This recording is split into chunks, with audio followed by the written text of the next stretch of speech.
Welcome back ناظرین. سب سے پہلے میں مسعود اختر صاحب سے یہاں پر یہ سوال کروں گی. مسعود صاحب, ہم محمود اسکینڈل پر تھوڑی سی بات چیت شروع کرتے ہیں. اس پہ جو شجاع پاشا صاحب کے جو وزٹس کے بارے میں انفارمیشن سامنے آئی ہے, جو برطانوی اخبار نے انکشافات کیے ہیں, اس کے اندر ان کا یہ کہنا ہے کہ انہوں نے منصور اعجاز سے بھی ملاقات کی تھی اور کیانی صاحب کی مطلب اجازت سے کی تھی. ایک یہ بات سامنے آئی ہے, اور دوسری یہ کہ سینئر عرب لیڈروں سے بھی ملاقات ہوئی ہے مئی کے مہینے میں, یعنی کہ 2 مئی کو ایبٹ آباد کا ثانیہ ہوا ہے اور اس کے بعد یہ ملاقاتیں ہوئی ہیں. کیوں جمہوری حکومت کو اپنا کام کرنے نہیں دیا جا رہا؟ بسم اللہ الرحمن الرحیم. میرے خیال میں یہ جتنی چیزیں ہیں وہ اخبارات میں آ چکی ہیں, بہت ساری بحث بھی ہو چکی ہے, لیکن یہ ایک چیز کی غمازی کرتی ہے کہ ہمارے جو جی ایچ کیو ہے, یا جس کو راولپنڈی کہا جاتا ہے, اور اسلام آباد جہاں پہ کہ سیٹ آف گورنمنٹ ہے, انہوں نے تقریباً قومی سلامتی کے کسی بھی معاملے پر ایک سمت میں نہیں دیکھا. اور اسی وجہ سے پاشا صاحب, دیکھیے یہ تو انڈرسٹینڈیبل ہے جو میمو گیٹ ہوا ہے جس میں کہ منصور اعجاز کو انہوں نے کام کیا مبینہ طور پر حسین حقانی صاحب نے کہ امریکہ کی حمایت حاصل کریں تاکہ وہ مبینہ طور پر اپنی سیکیورٹی ٹیم کو چینج کر سکیں. اب پاشا صاحب سعودی عرب جاتے ہیں, یہ سمجھ میں نہیں آتی کہ گیم چینجر اس ایریا میں سعودی عرب نہیں امریکہ ہے. ایک سٹیٹمنٹ اور بھی آیا تھا, اگر آپ کو ماضی میں یاد ہو, کہ ایک سینئر عرب لیڈر نے یہ سٹیٹمنٹ دیا تھا زرداری صاحب کے بارے میں, کہ ہیڈ آف گورنمنٹ کے بارے میں, کہ جی اگر سر ہی گلا سڑا ہو تو باقی سے کیا امید کی جا سکتی ہے, if you remember. بالکل, وہ the fish rots from the head and rots from the top. ہاں نہیں, بالکل صحیح بات ہے. تو اس کے معنی یہ ہوئے کہ واقعی جی ایچ کیو اور حکومت اپنے سیریس قومی سلامتی کے موضوعات پر ایک سمت میں نہیں دیکھ رہے, اور اگر نہیں دیکھ رہے تو یہ دیکھیے, یاد کیجئے کہ یہ مسئلہ پی ایم ایل این کی حکومت کو بھی رہا ہے, یہ مسئلہ پیپلز پارٹی کی حکومت جب بے نظیر تھی ان کو بھی رہا ہے, کہ جب انہوں نے راجیو کو بلایا تو G H Q totally locked in a different direction. یہ پاکستان کی ہر جمہوری حکومت کو یہ مسئلہ رہا ہے, چاہے اگر ہم سقوط ڈھاکہ کی بھی بات کریں تب بھی یہ مسئلہ رہا ہے. اس کے معنی یہ ہوئے کہ یہ ایک سسٹیمک پرابلم ہے ہماری جمہوریت میں اور ہمارے معاشرے میں. کیا وجہ ہے کہ ہماری فوج اور سول حکومتیں ایک پیج پر نہیں آ پاتی, یا حکومت کوشش بھی کرے؟ اس کا سادہ جواب ہے, جنرلی بالعموم تو دونوں اداروں کو اور پاکستانی قوم کو بطور ایز اے ہول بلیم کیا جانا چاہیے کہ ایک سمت میں قوم نہیں دیکھ رہی, مگر بالخصوص جی ایچ کیو اور حکومت, مگر بالخصوص ان دونوں میں اسپیسیفکلی حکومت, یہ سول حکومت کا کام ہے کہ قوم کو یکجا کر کے اور ایک سمت میں لے کے جائے, چاہے یہ جی ایچ کیو کا یہ دیکھنا ہو ایک مختلف سمت میں, یا کراچی میں آئی جی پولیس کہتا ہے کہ جی میں تو کسی کو نہیں اٹھا سکتا ہوں, چاہے وہ کتنا بڑا کرمنل کیوں نہ ہو, کہ تینوں جماعتیں جو ہیں وہ پاکستان کے ساتھ شناخت نہیں کر رہی.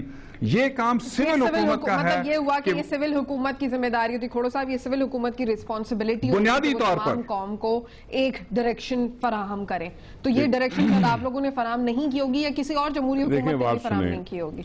آپ نے ذکر کیا میمو گیٹ کے حوالے سے, اور یہ باتیں مئی کے مہینے سے چلی. جی, مئی کے مہینے کی 10 تاریخ کو شاید کوئی آرٹیکل لکھا گیا, سانحہ ایبٹ آباد کے بعد, سانحہ ایبٹ آباد کے بعد یا جو کچھ بھی ہوا لکھا ہوا, اور کسی نے کسی اخبار میں ضرور چھپا, اور کسی نے کسی طرح سے اس پر مختلف تبصرے بھی ہوئے, آرٹیکلز بھی آئے, اور یقیناً قوم کے ذہن میں یہ بات آئی کہ کہیں نہ کہیں کوئی کوشش ہو سکتا ہے ہو رہی ہو.